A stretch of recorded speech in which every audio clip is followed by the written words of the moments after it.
Hello and welcome back to my channel. I hope you are having the most amazing day. What are we in? Thursday? Oh my gosh, we are so close to Friday.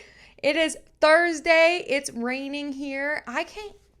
The amount of rain every day. I know it has to rain in order to get some sunshine, but every day, I didn't know there was so much precipitation in the clouds, okay? But it's a little bit of a gloomy, raining day. We did have some sunshine the last couple of days, so it seems like for every 2 days, there's 10 days of rain. Every 2 days of sunshine, 10 days of rain or something. But summer is coming, and I'm so excited. But welcome back. Today, we're just going to go over a few things that are in the media today. So we're going to talk a little bit about Hugh Jackman. Hugh Jackman's wife has come out and made a statement about her separation from her husband. And another actress on the set, a stunt performer, has come out with a lawsuit of her own on a completely different set from It Ends With Us. So we're going to talk about that. And then we're going to talk about power couples that have been announced by Vogue. And then talk about Elise Dorsey. Elise Dorsey is one of the advocates who put in for support for Blake Lively. And we're just going to talk about that little case for a bit because I found some interesting things. You know what I'm saying? Some interesting things. It is very strange, the people backing Blake. That's all I'm going to say until we get into it. So if you're ready, I'm ready. Grab your emotional lip gloss. We are going in. You are in frame with Mandy Magnan.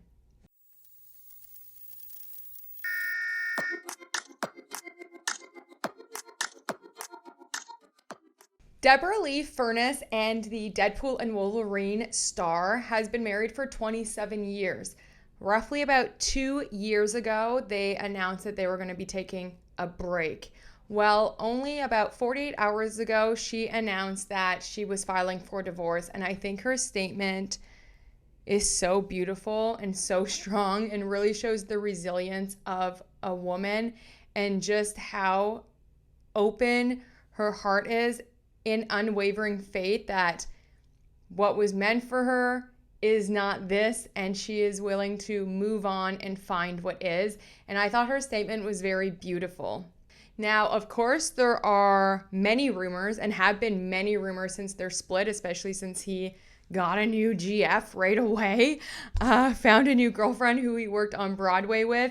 However, they just announced separation 2 years ago, and now it's legit, okay? But let's just go over her statement because it was really inspirational, honestly, to, women or men, but anyone that's going through something. 27 years, and this man probably dogged her. So who knows about that? But her statement is truly very, very beautiful. So anyone that is going through maybe who you thought the love of your life was, and maybe they were the love of your life for a very long time, but now you're in a new life and you get to choose that and you get to choose how to handle it. And I think she's handling it with the utmost grace. And I wish her all of the best healing and love and joy that is around the corner and on the other side of this. Deborra-Lee Furness is breaking her silence just days after her officially filing for divorce from Deadpool and Wolverine star. Nearly 2 years after the couple announced their separation, Furness, 69, filed for divorce from Hugh Jackman on May 23rd. In a statement that was published this week, Furness said, "Her heart and compassion goes out to everyone who has traversed the traumatic journey of betrayal. It's a profound wound that cuts deep. However, I believe in a higher power and that God, the universe, whatever you relate to as your guidance, is always working for us. This belief has helped me navigate the breakdown of an almost 3-decade marriage. I have gained much knowledge and wisdom through this experience. Even when we are presented with apparent adversity, it is leading us to our greatest good, our true purpose," the actress and producer added. "It can hurt, but in the long run, returning to yourself and living within your own integrity, values, and boundaries is liberation and freedom." Yes! She said the one thing she has learned is that none of this is personal and that we are all on our own individual journeys, and I believe that the relationships in our lives are not random. We are drawn to people. We invite them in order to learn our lessons and to recognize and heal the broken parts of ourselves. I remain grateful. I mean, that is just the most beautiful thing I think I've ever read from a heartbroken woman. Obviously, she's had a couple of years to figure it out, but the fact that she could remain open and in healing and in faith, I just think it's so beautiful, and I wish her nothing but the very best. And honestly, girl, it's probably for the best right now. You know what I'm saying? It's probably for the best. I mean, without saying anything much, she kind of did say a lot when you talk about betrayal. So that tells me maybe infidelities were happening that now she is aware of. But regardless, I mean, it's just such a beautiful statement. And I really hope that she remains on a path and chooses herself and chooses love and light and faith, and just knows that she is an amazing woman who is probably an incredible wife, stood by him for 27 years. And on the other side of this is still life, and it's going to continue. And it's probably, honestly, just reading her statement is going to be even bigger and beautiful than it was in the shadows of her husband. So interesting, but also super inspiring, because I think, I mean, anyone listening to this, I'm sure if you're in the arena of life, heartbreak happens, pain happens, and sometimes it could really knock you down and break you. That's why it's called heartbreak. But truly just always deciding to choose you and realign yourself with your purpose and your goal and what fills you with love and joy, and having an amazing circle of people who you trust to uplift you. I truly believe that we can get through anything, even heartbreak. It just takes time, day by day by day. And then eventually, what you thought you could never get over because it was so in you, you don't even think about it anymore. But it always just kind of, you'll always have a little bit of scars and a little bit of cracks from it, but you can be whole again after. I truly, truly believe that. A stunt performer has come out this week and is suing Kevin Costner and Horizon 2 for unscripted RAPE scene. She filed a complaint on Tuesday. Devin Labella claims that the union and contractual rules on set were breached when she was allegedly forced or made to perform an impromptu scene of sexual violence without an intimacy coordinator present. I'm going to keep my opinions very brief on this because I don't have a lot of information on it yet. Not a lot has come out. I've read comments from both sides, but it is important to talk about the story itself. I think that I will say when you are on set, you are rarely, if ever, alone. And there's always cameras rolling, B-roll cameras, photographers. I mean, everything's happening. So there's always going to be a lot of people to corroborate or not your story. Do you know what I mean? So it's a very interesting thing that she's claiming. And let's just get into the exact details of what is being alleged happened on the set of Horizon 2, which is Kevin Costner's second part to his series that he's making. One day in May 2023, the stunt performer Devin Labella claims that she showed up to the Yuha set of Horizon American Saga Chapter 2, the second part of the sprawling Western series with Kevin Costner, expecting to double for one of the film stars in some basic, fairly boring shots. well, I don't know, basic and fairly boring if you're their stunt double, but instead she said she was surprised by being subjected to an unscripted, brutal RAPE scene without proper notice, consent, or the presence of a contractually mandated intimacy coordinator. Now, Labella is suing Costner and the film's production companies for sexual discrimination, harassment, and the creation of a hostile work environment. Moreover, the complaint alleges that Labella faced retaliation after she reported the incident by not being called back for subsequent work on the Horizon series and never being hired again by the film's stunt coordinator with whom she had worked previously. Labella said, "On that day, I was left exposed, unprotected, and deeply betrayed by a system that promised safety and professionalism.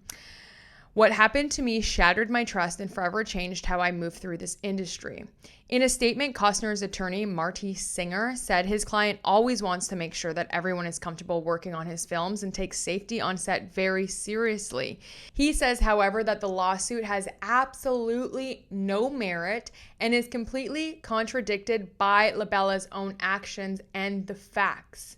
Kevin Costner has put this project together himself. He has invested $38 million of his own funds because no studio was willing to put in that kind of money for the series. And yeah, it's a lot of money. But we continue.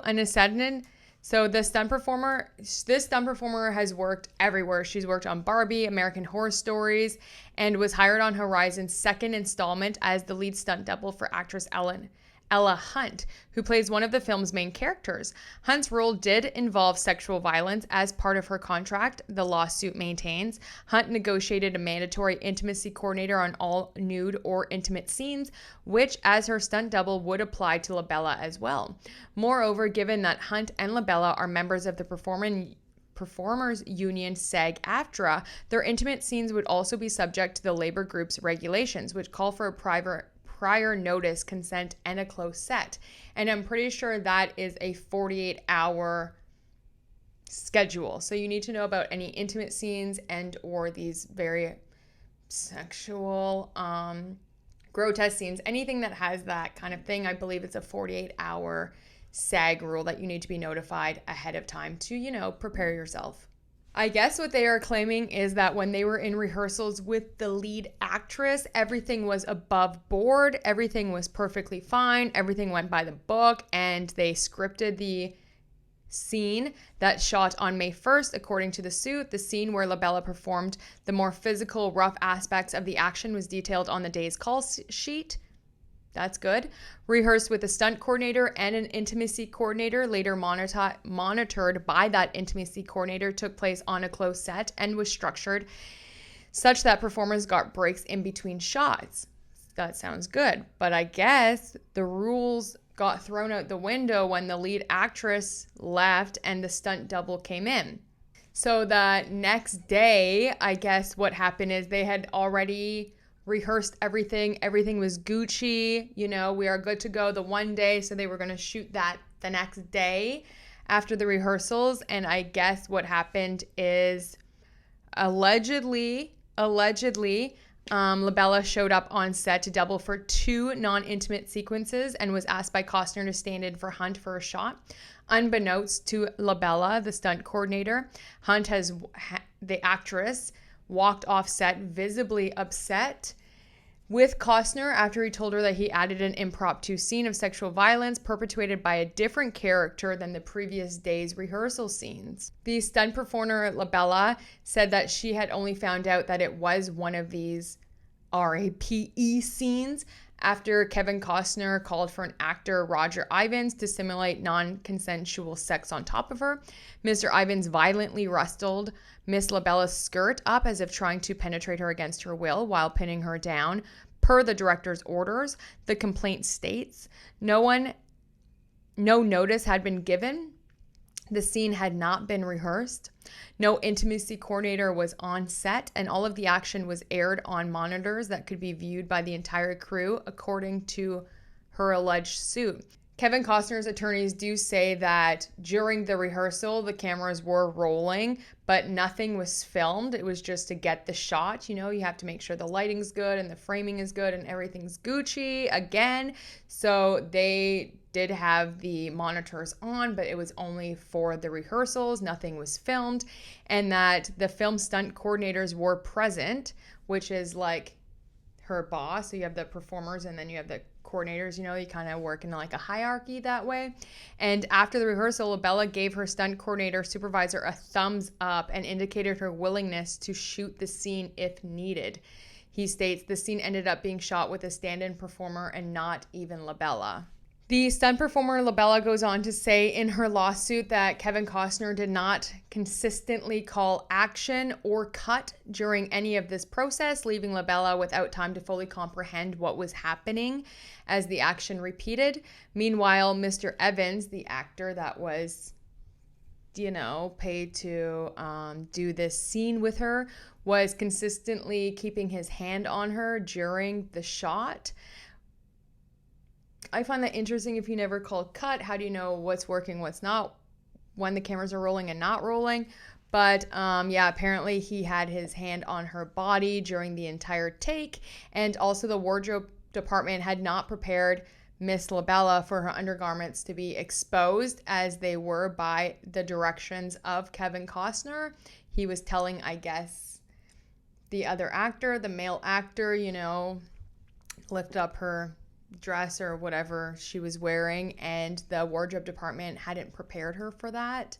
In her alleged suit, she says that after that she was completely terrified following the experience. She raised concerns to several of the stunt coordinators as well as the film's intimacy coordinator, and then after that she felt like the team were kind of treating her with like some kid gloves, as she says, kid gloves. And she received some apologies from colleagues on the film, but was directed to stay in her trailer, fully costumed, but not used on the set for several days after that happened. The set is saying that it's disputing all of Labella's claims that she never made a complaint to the film stunt coordinators, and saying that she was in good spirits and made no complaints whatsoever. And even at a dinner party after that scene was shot, she thanked the stunt coordinator, Wade Allen, and sent him a thank you message, and also sent thank you message to the production team saying thank you for these wonderful weeks.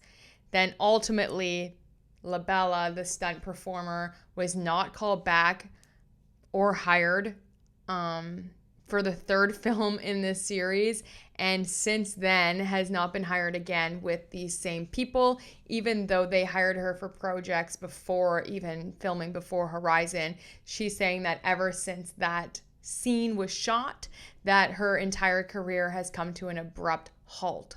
So it does really seem here that there are two sides to the story.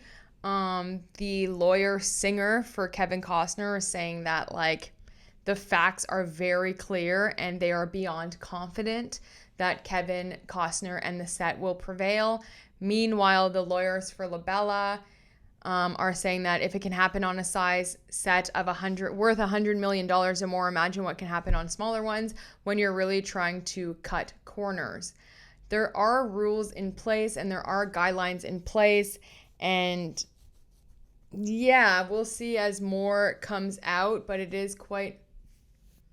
My God, my hair is like there's something about Mary today. Like, it's going to get very interesting. I feel like, I mean, when you're on set, there's just so many people around that, I don't know. It's just, there's going to be a lot of witnesses and a lot of footage, and yeah, we'll see what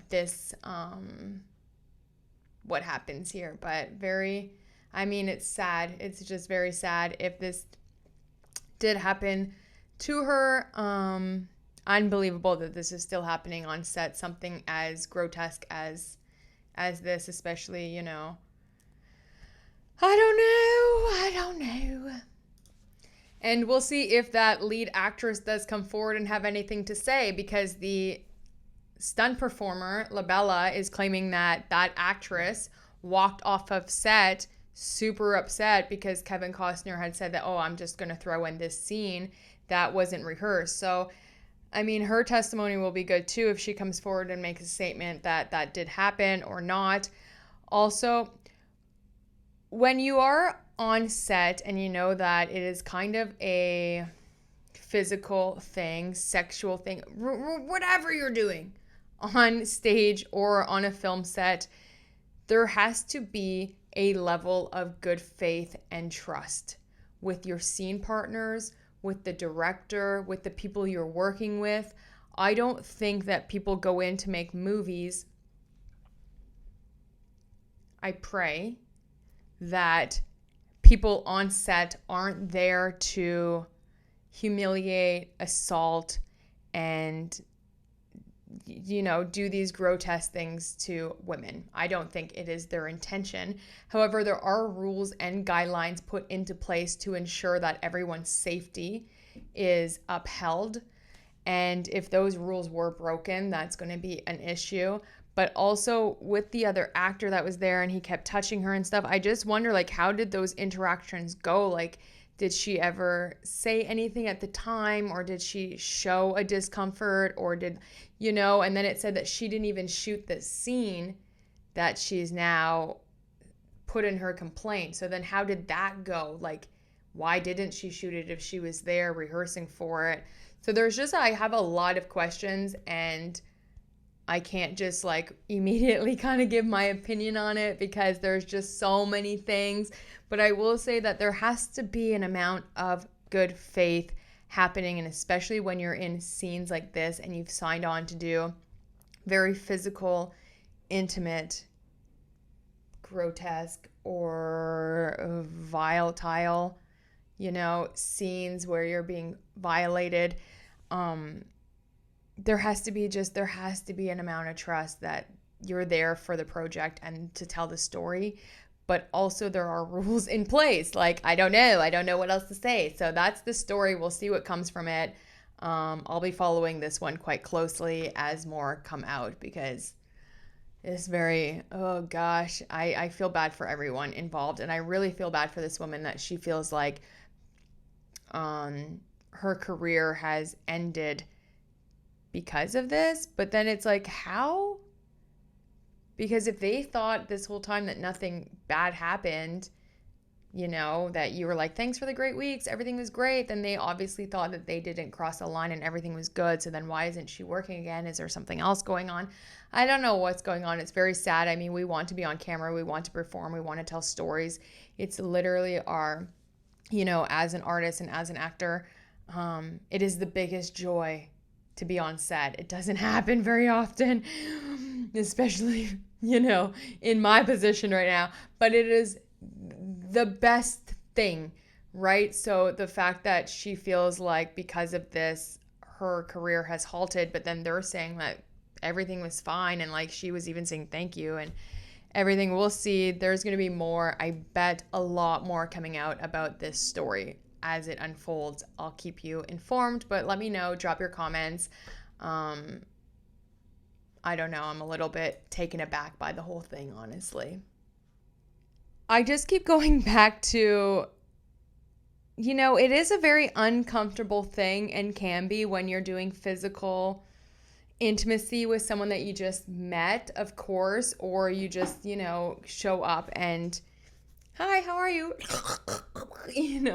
And even last year when I directed my first film, a 15-minute runtime film called Desire, and it is a psychological thriller, and I had never met the actor that I cast. We did a Zoom, I got a self-tape, and then we did a Zoom meeting beforehand, and then we met that day for the first time on set, and we started, just because of blocking and time and scheduling, we started with a big passionate scene, and there was a lot of kissing, a lot of butt grabbing, a lot of close-ups of biting and kissing and licking, and we did it many, many, many times. And that wasn't necessarily all of the shots and the way we were going to do it, and the tight close-ups and the extreme close-ups. I mean, I got this lens, and it was like an extreme close-up, and there was lots of stuff. And as the director as well as the lead actor in the film, and then he plays opposite me, we just had to trust that we were there for the story and for the film. And thankfully, he trusted me enough to be so vulnerable and physical and intimate with me during those scenes. But it's like when you block it out and you rehearse it, and then when you call action, you're in it. And then as soon as cut is called, you're kind of like, well, for me, I was like, okay, let me see it, role play back, da-da-da-da-da. Very, you just go back in, and then you're like, okay, let's go for another one. And then you kind of do it again. And not everything on the day is written in the script. That's why there are nudity writers, or you have meetings beforehand or rehearsals. And I just am so thankful that actor was there and trusted me, because it's just it can be very scary, especially on indie sets. So I could never imagine showing up to a set, $100 million set, and not having the same protection and not having the same guidelines. I mean, there should be even more, because mine was just like an independent movie, and there should be even more rules and guidelines and strict guidelines, and people are getting paid to ensure that those guidelines are met. So I just find it it's just shocking. Really, it's very shocking. And we'll see. I don't know. We'll see what happens with this. Honestly, my mind keeps like rallying of like all of the things, and without more information, I just don't know like why and what and how this happened. Let's talk about some cute things now. Okay. Let's talk about Vogue. Vogue recently this week, just a couple of days ago, announced their power couples of 2025. And before you even ask, no, I'm not on it. I am a single woman. No, I'm just kidding. I'm not on it, okay? But there are some people who are, and I think it is worth talking about, because I think it is so cute, and I will always be a fan of Scarlett Jo. We love our girly Scarlett, okay? So 20 of our greatest modern power couples. Scarlett Jo is there with her husband, Colin Jost. So cute. Then you have Barack and Michelle Obama. I know there's a lot of controversy regarding them currently, or at least Michelle Obama. She's doing this tour right now, and I don't know if it's being received as well as maybe others thought it would be. And then there's people I'm not going to mention. Well, I guess I am now. Jay-Z and Beyonce and some other people. But then there is Prince William and Catherine, Princess of Wales. Love seeing this, love seeing this for the Princess of Wales for sure. Leighton Meester with Adam Brody. This is so cool. Leighton Meester was, on Gossip Girl a long time ago. So now her and Adam Brody, and they've been popping off a little bit, all the award shows and all the things. And I just think it is so cute. I think she is such an amazing woman. And then my girl Riri. What would Riri do? Always ask yourself that, when you're put in a position. But there's, of course, Rihanna and ASAP, Miss Tay Swizzy and Travis Kelce. Of course, like, they're going to make the list. Duh. And some other people that I really don't care about. Ew. That's it for the power couple. Now let's get into it. The only thing that's been filed new in the court that we haven't gone over in the court of It Ends With Never is that Mr. James Vituska, which is the reporter for the Daily Mail, has submitted a letter response in opposition to the motion addressed. And that was in order for, do you remember Leslie Sloan was trying to get him to answer a bunch of questions and a motion to compel and stuff like that. So they've come back, and really the entire thing is just basically like, hey, if she wants the answer, she can get them from Wayfair. Leave me alone. That's pretty much the entire thing. It's not worth like really going over all of this stuff.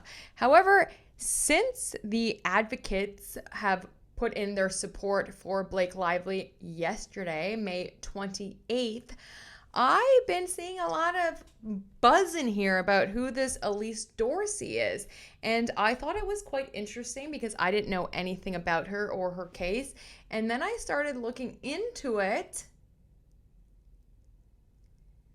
Oh, wow. Okay, so let's just talk a little bit about this Elise Dorsey, because she came out as being this advocate for the Me Too movement and comparing herself to Blake Lively and using the anti-SLAPP legislation and how that affected her and when she reported, et cetera, et cetera, et cetera, and trying to like really tell the judge here that if you don't dismiss Justin Baldoni's defamation claim, that every victim moving forward is going to suffer the consequences, basically, and then used her own story.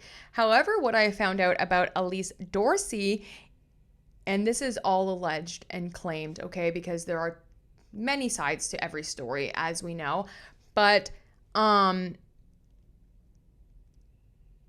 she was just a little bit of a scorned woman whose boyfriend of 11 years broke up with her for another woman, and she didn't take it too kindly.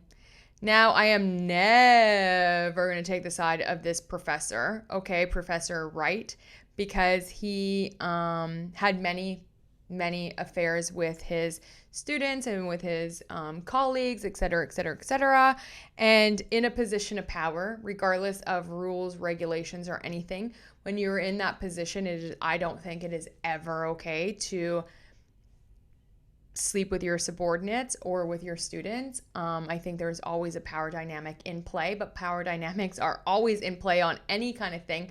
But for her to come in and say like, oh, Blake and I are we're the same. Do you know? First of all, you had an 11-year affair with a man. Blake Lively was on the set of It Ends With Us, and she was the most powerful in the relationship. And it wasn't even by relationship, I mean, like the relationship between them, not a romance or a sexual relationship, right? It's kind of not the same, but it's very interesting because a lot of things have now come out about this Elise Dorsey. For one, she has a GoFundMe that she's trying to raise money on. Okay. And maybe a few other things. And I think it's worth really kind of diving into it from what I know so far. And I've pulled up some legal documents that kind of paint more of a fuller picture. So let's just quickly browse her story a little bit and see what y'all think about that. I will say, oh yeah, that feels good. Just straight off the bat that the professor, Mr. Wright, Joshua Wright, is saying that the entire thing was consensual. The entire relationship was very consensual.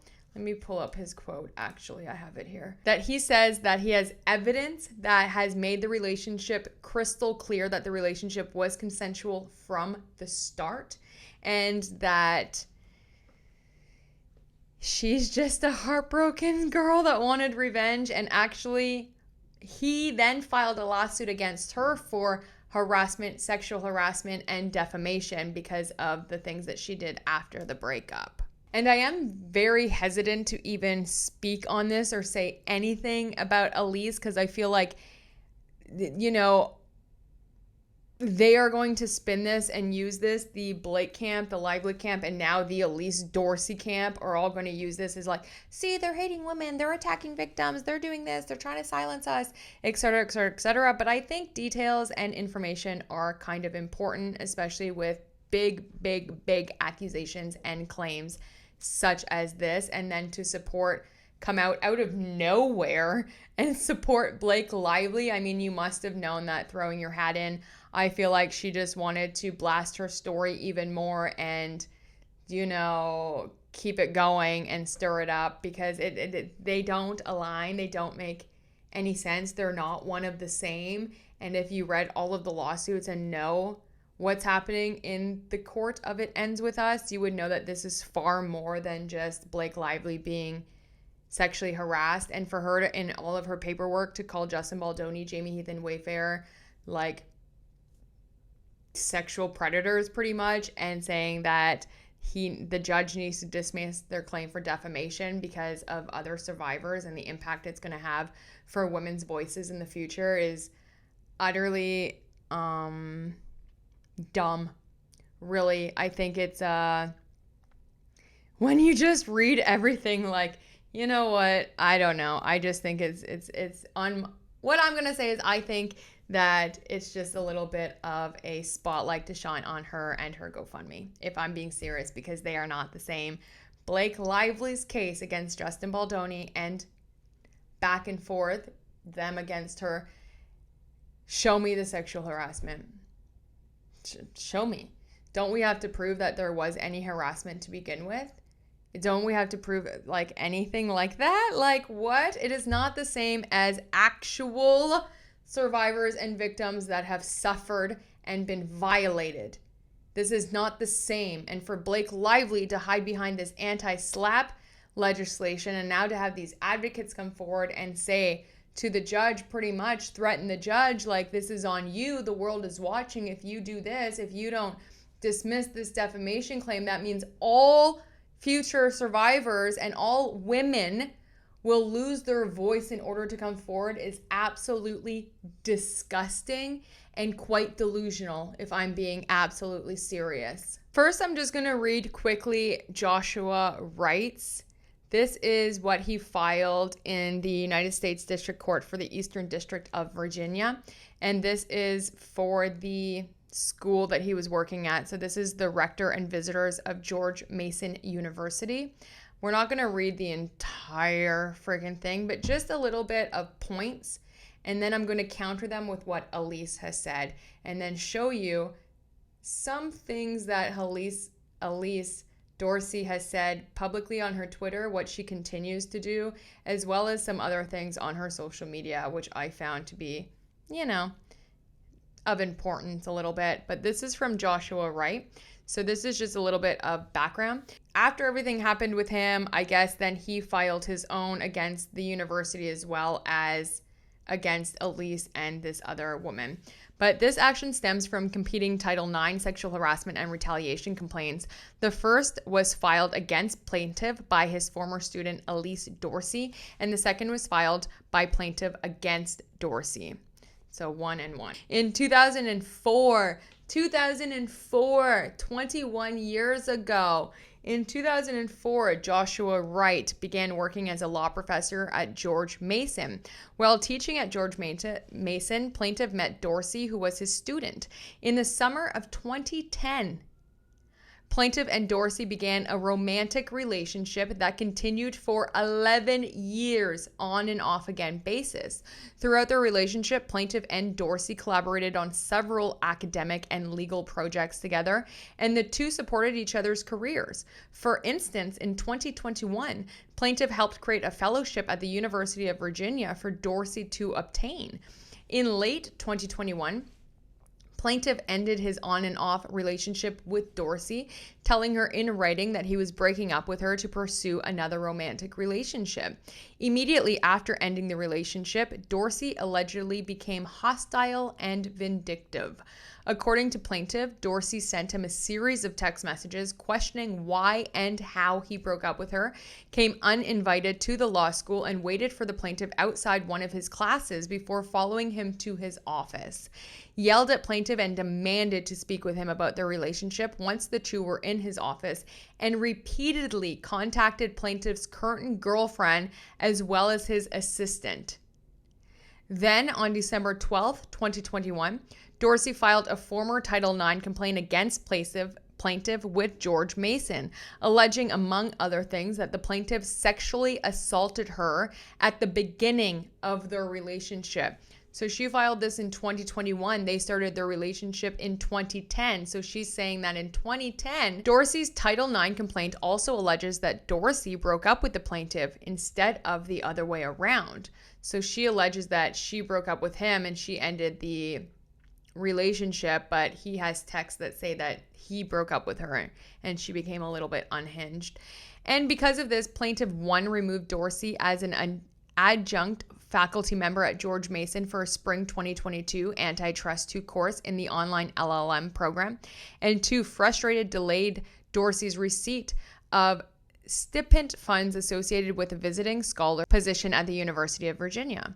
On July 8, 2022, Dorsey amended her Title IX complaint to also allege that after she filed her complaint, plaintiff retaliated against her by restricting her ability to teach an antitrust class at George Mason. However, according to plaintiff, the position was already filled on October 13, 2021, 8 days prior to plaintiff and Dorsey's relationship ending.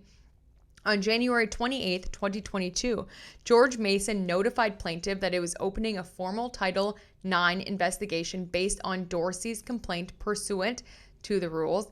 That same day, the university's Title IX office issued a no-contact order prohibiting plaintiff and Dorsey from contacting each other directly or indirectly. Although Dorsey's formal complaint was filed on December 2021 and George Mason notified plaintiff about the investigation on January 2022, the university did not appoint an investigator to interview him until mid-May 2022.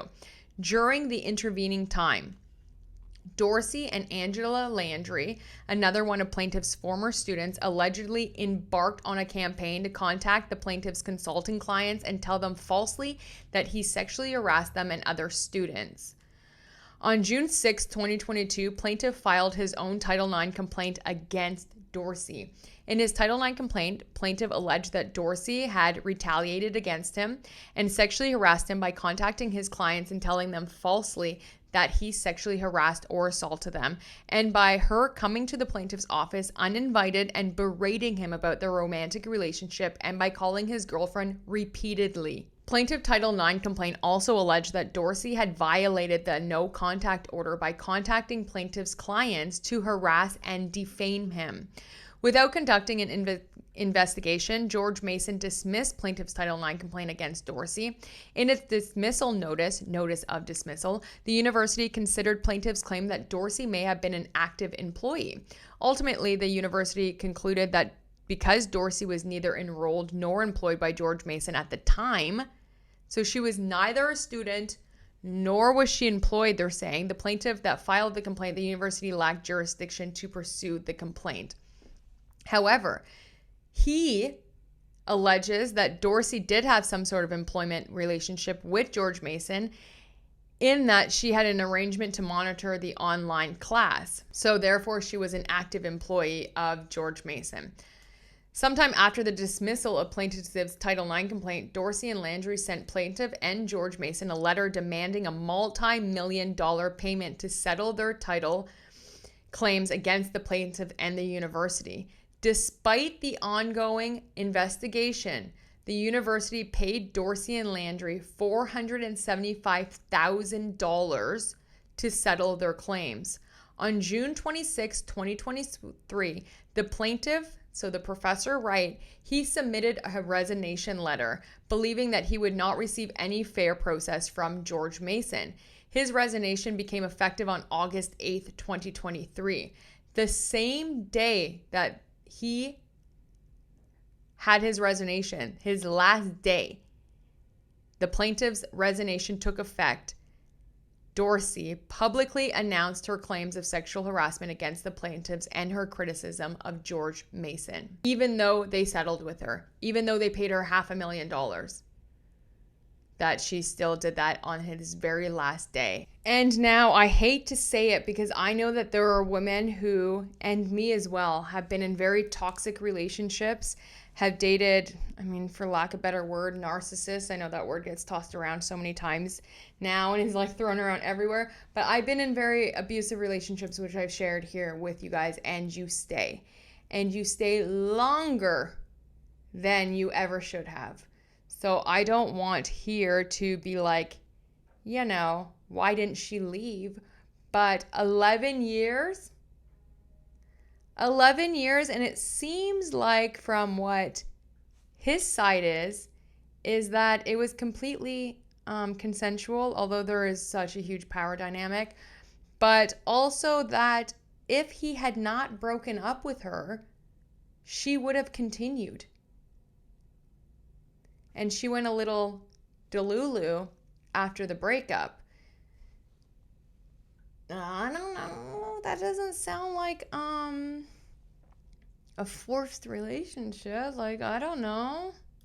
But let's just look at what she says in her letter that she filed on behalf of Blake Lively, and then we'll look at some of the social media engagement she's had, because it might just paint a clearer picture kind of the story of this woman. And now, before anyone comes at me for victim blaming or not believing the woman, I'm just showing the two sides of the story. I, had a man who I talked about here turn out to be my boss and completely violated me for years. It was absolutely disgusting. As well as I was sexually assaulted in the dorm in my second year of 3 years of college. And the college didn't believe me, and it turned my whole life upside down, and everyone found out about it, and it was the most awful years. So that's not what I'm doing here. I'm just trying to paint a picture of the sides of the story, because she brought herself in here. She brought herself to this arena, knowing full well that the internet is going to internet, and to try to say that what happened to you is the same as what's happening to Blake Lively. That's where there's an issue. Okay, that there's an issue with the entire thing, honestly, in this story and in stories, because let's just read here anyway. Miss Dorsey's story, like Miss Lively's, exemplifies this disturbing trend. After overcoming years of sexual harassment from her law professor and then boss, Miss Dorsey faced a retaliatory defamation lawsuit seeking $108 million in damages after telling her story. Telling one's story of sexual harassment or abuse is never easy. It is often a last resort. That was certainly the case for Miss Dorsey. She was coming forward as the only way to protect vulnerable women. Miss Dorsey first reported the now former professor to the university, which conducted an investigation lasting approximately 20 months and found multiple causes for termination. After this protracted and costly process, Miss Dorsey and her co-defendant were forced to endure yet another 18 months of exhausting, expensive, and intrusive retaliatory litigation. The plaintiff in that litigation, Miss Dorsey's former law professor, admitted in private text messages to his friends that he filed the litigation to bankrupt his accusers. Not with the expectation of winning his defamation claims, he wrote maybe defamation for fun, but not to win. He explicitly stated that he wanted to bankrupt Miss Dorsey and the other defendant as punishment for speaking out. Now, we just know that it wasn't just punishment for speaking out, was it? It was actually probably punishment for calling all of his clients, calling his girlfriend repeatedly, showing up to his work uninvited, screaming at him in his office, that kind of behavior probably. And then on his last day, bringing it to the internet. But we continue. And then going from harassment to assault. That is a huge difference here, sexual harassment and sexual assault, okay? Elise's experience shows that without these critical remedies, and I'm not saying sexual harassment is less than, it creates the exact same. I mean, a violation is a violation is a violation. However, she was fine all the way up until he broke up with her. That's all I'm saying. That's what it seems like. But was he in the wrong because he was the professor and she was the student at the time when they started their relationship? 100%. Was he in the wrong because he was her boss eventually when they hooked up again later down the road? 100%. That power dynamic will always exist in this story.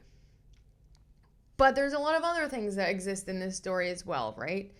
Elise's experience shows that without these critical remedies, anti-SLAPP statutes offered only illusory protection, forcing survivors to choose between silence and financial ruin, while allowing abusers to escape meaningful accountability and perpetuating misconduct in the workplace.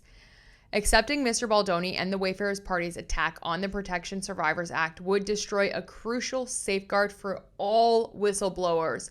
This court should not endorse this effort to punish survivors who share their stories, nor should it entertain Mr. Baldoni's and the Wayfarer Party's attempt to invalidate the remedial provisions contained in the Protection Survivors Act.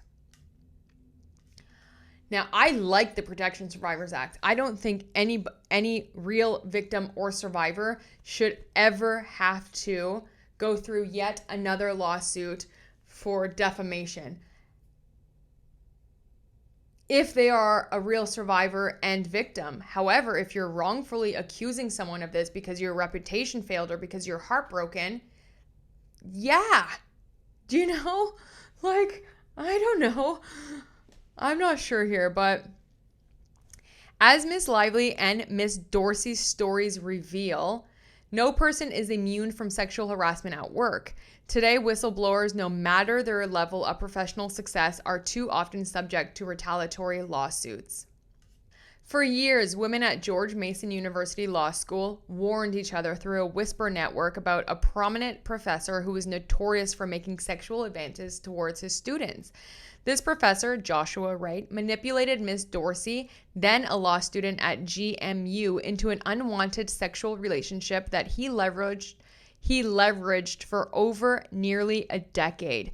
In an effort to end a years-long pattern of abuse and to protect other women, Miss Dorsey and half a dozen other women came forward to tell their stories. Do I believe this guy is cringe and gross, sleeping with all of these students? Yeah, of course, duh. But do I think that Elise Dorsey, as you're going to tell in her story, multiple times when it ended, went back, when it, slept with him, could have just said no and ended it. And same with him. I think both are in the wrong here, honestly. In 2009, 23-year-old Elise Dorsey was a first-year law student at GMU in Virginia. Among her professors was Joshua Wright, a prominent antitrust lawyer with powerful contacts in the legal industry. Miss Dorsey worked hard in Professor Wright's contract class, and at the end of her first year, Professor Wright asked Miss Dorsey to serve as one of his research assistants in antitrust. Miss Dorsey was interested in antitrust and Professor Wright as a valuable mentor. Instead of mentorship, Professor Wright took advantage of his position of power and began to blur the boundaries between professor and student to pursue Miss Dorsey sexually. In 2010, Professor Wright invited Miss Dorsey to join him to meet with clients in California. Professor Wright handled most of the logistics, including booking travel and hotel. When they arrived at the hotel, Professor Wright had only booked one room with one bed. Miss Dorsey, who did not have the means to book another room or arrange for her return trip across the country, reluctantly agreed to share the room with Professor Wright. On the last day of the trip, Professor Wright asked Miss Dorsey if he could touch her. Again, Miss Dorsey reluctantly agreed. The unwanted sexual advances escalated upon the return to campus, where Professor Wright pressured Miss Dorsey into having intercourse in Professor Wright's on-campus office. The relationship was on and off again for nearly a decade. Whenever Wright held a position of power over Miss Dorsey, he exploited it. The sexual contact subsided after Miss Dorsey graduated law school in 2012 and joined a law firm as an associate, while Wright was nominated to be a commissioner at the Federal Trade Commission in 2013.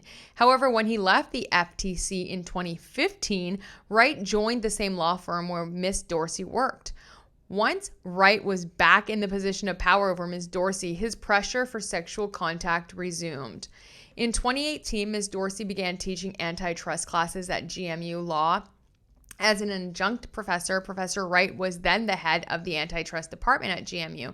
In 2021, Professor Wright offered Miss Dorsey a contract position at a new law firm he was starting, and he also volunteered to help her fundraise for a fellowship at the University of Virginia. Miss Dorsey turned down multiple job opportunities in favor of these positions. Yeah, they sound like great positions. Towards the end of 2021, Miss Dorsey discovered that Professor Wright had been engaged in another ongoing sexual relationship with another former GMU student, and her sexual entanglement with Professor Wright finally ended. because he broke up with you, allegedly. Shortly thereafter, Professor Wright withdrew his professional support for Miss Dorsey. Miss Dorsey lost her antitrust teaching position at GMU. She was not paid for her fellowship for months, and Professor Wright's law firm abruptly terminated its contract with her. Indeed, despite these close working relationships, Wright himself testified that he stopped responding to any emails or texts from Miss Dorsey after the sexual relationship ended. Could it be that he stopped responding to you because an investigation started, because you were showing up to his office, because you were calling his girlfriend and assistant, because you were calling every one of his clients and his law firm and everything saying that he sexually assaulted you?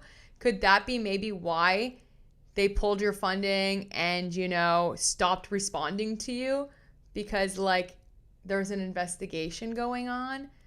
I don't know. What do y'all think? Again, I'm not here to blame victims or women at all. I'm just saying it is our responsibility also to take care of ourselves. And, if she already knew that there was rumors when she started as a student, but then also she reaped the benefits of this relationship for so long. Reaped them. And then when the relationship ended, years later, started another relationship with him, sexual relationship with him, and reaped those benefits. And then when he broke up with her because he got a new girlfriend, who I guess was a former student, that's when things, that's when it turned into sexual assault and harassment. I don't know. And just here to pull up her Twitter, just to show some examples here. I mean, all she does is talk about Joshua Wright, the professor. And I get it. If this happened to you and you're violated and you want, you want some, accountability and revenge, but the university already settled with you. You already have, the court case and stuff fixed. He dropped the defamation suit. So I understand, but if you see, it's all about him. Everything is about this professor. I mean, and something that I saw interesting as well is that she tags him in everything. She tags this man and tags this man. It's all about him. Still, if you look, it's all about him. It's all about him. And then even to the point where he blocked her, and she's like, looks like my quoting his own words hurt someone's precious feelings. And it's just giving a little bit unhinged, kind of obsessive behavior to continually, I understand, fight, tell your story, fight like hell, but at some point it has to be about the mission, right? You're supposed to be an advocate for all women's voices because of what happened to you. And it just seems like it's all very much very obsessed with this one professor. And yeah. And I suppose that ever since she came out, she's been getting a lot of comments and a lot of heat coming at her because, of course, what did you think was gonna, Glass Houses, right? Honestly, coming out and filing this in support of Blake Lively was absolutely delulu. But there's other lawyers calling her out for deleting comments. And this one lawyer who's a partner at Foley and Lannard LLP, she literally just calls him a troll. He says, as a purported advocate for free speech, why are you deleting comments that are not consistent with your view, especially comments that are based on the actual evidence showing that Blake Lively's accusations not their truth? How, in your opinion, is someone in the position of Justin Baldoni, whose life and career have been ruined by false sexual harassment accusations, supposed to react? Does he not have rights as well? Right? This man has just been defending himself since even before Blake started filming. Ryan Reynolds attacked Justin Baldoni even in pre-production. This man has been defending himself since day one against these monsters. Then she writes, Tell me you didn't read the brief without telling me you didn't read the brief with like this weird laughing emoji. If you file a defamation claim in good faith, the statute simply does not apply at the end of the day. The statute provides critical protections for legitimate whistleblowers. I'm defending the constitutionality of the statute. At the end of the day, the judge and jury will determine the facts. Trolls can troll somewhere else. And I guess the trolls are trolling her. I guess now we're being called trolls. Even this lawyer being called a troll for standing up for Justin Baldoni and simply asking her, like, you know, what's going on. But there's lots of comments like that. Like, it's disheartening to see the weaponization of important protections like the anti-SLAPP laws used to shield those with power instead of protecting real whistleblowers. While you share your story, which I doubt is deeply personal, it's important to recognize that not every lawsuit labeled as retaliatory fits that mold. Justin Baldoni is fighting back against serious allegations that were alleged used to seize control of a project he created. He didn't silence a whistleblower. He's trying to expose a coordinated effort that may have used false claims for power and profit. That matters. Justice shouldn't be one-sided. Filing endless briefs and rallying public sympathy doesn't change the fact that due process requires facts, not narratives. And then another comment said, I find the notion of wanting to educate Judge Lehman quite offensive, as if he requires any further understanding of the matter. While Rule 47.1 is important, it requires qualification. I am generally curious if the amici have thoroughly examined all the filings. What will they have to say when the truth is revealed at trial? It seems their intention is to prevent that from happening. And there are so many comments like that, and there are so many Reddit threads now coming out. And yeah, I mean, it just seems very interesting. I understand where she's coming from as, like, you know, an advocate for women's rights and this anti-SLAPP protection law and the hashtag #MeToo movement, that she feels that, you know, she has to be a voice for it. But not in this instance. Wrong time. Okay, Blake Lively is not an advocate for women. Okay, I don't know how many of us need to tell you that. We don't want her as our champion. Survivors and victims, at least me personally, no. She's not the one, okay? She has been so mean to other women in the past. She is not a girl's girl. She does not support women. I mean, the way she made fun of and attacked the princess when she had cancer, all the way down to talking about her co-star being born in a cage. Every single step of the way, Blake Lively has proven to be a mean person through and through. And if you read all of the court dockets, and if you follow any of the lawsuit, you would know that there is so much evidence against her that this was all made up because her reputation failed. And until proven otherwise, please stop, okay, Miss Elyse, because you're doing nothing here. I think, honestly, she just wanted some spotlight and she wanted more money in her GoFundMe because, like, wrong case, wrong time. What about the real survivors out there, the real victims that are going through something? You want Blake Lively to be the face of this for you? Oh my gosh, I just can't even, girl. Anywho, drop your thoughts, drop your comments. I hope I'm not being too mean. I just think it's all a little, when it comes to her and even her story, and I don't know. I think, I don't know. This isn't a competition of who was violated worse and more or whatever. You know, harassment and assault and violence on women is surprisingly on the rise, which is really crazy. But when it comes to Blake Lively, nah, brah, come on. Give me a break.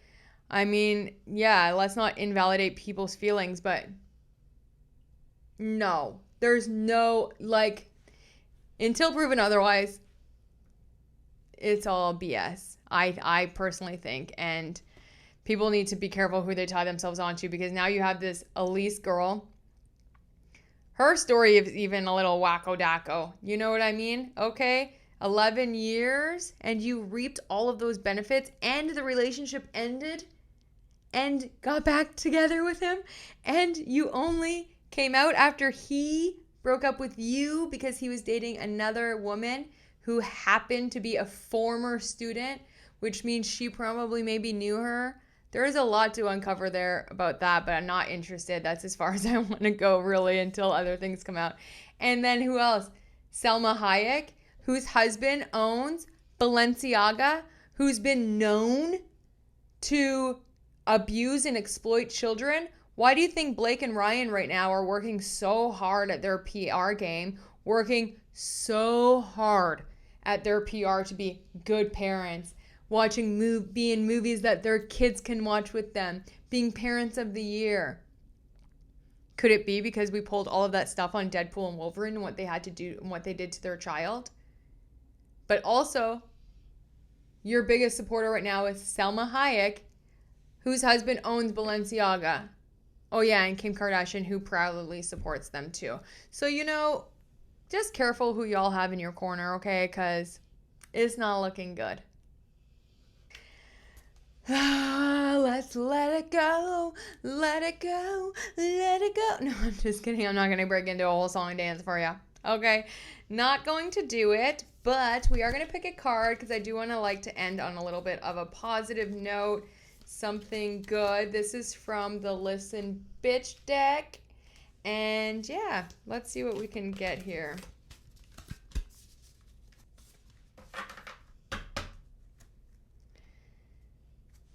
Everything you need to get done is already inside of you.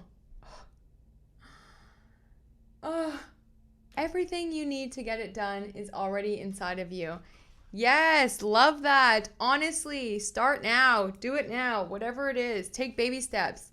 Work backwards. Okay, you want this big thing? What are all the steps in order to take it? It's already there. You were born with it. You were born worthy. You were born to do it. Whatever that dream is, whatever is in you, whatever your purpose and your mission is, you already have it in you to start. And all you have to do is start, okay? You already have it in you. If you can see it in here, you can have it out here. Seriously, you can do it.